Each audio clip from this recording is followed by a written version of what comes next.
You're watching Ahmednagar City Channel. नमस्कार, मी राणी कसलीवाल ATV news मध्ये आपलं स्वागत। आमची प्रत्येक बातमी असेल खास त्यासाठी पाहत रहा ATV न्यूज 24 तास। अहमदनगर शहरात 27 एप्रिल रविवारी मध्यरात्रीच्या सुमारास कोठला परिसरातील राज चेंबर या ठिकाणी सरवर शेख या युवकावर कुऱ्हाड, कोयते, दगड आणि गोळीबार केल्याची घटना घडली होती।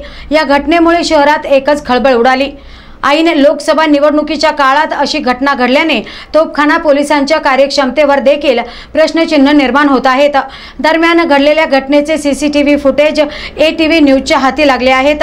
पाहुयात रविवारी मध्यरात्री झालेला हा थरार।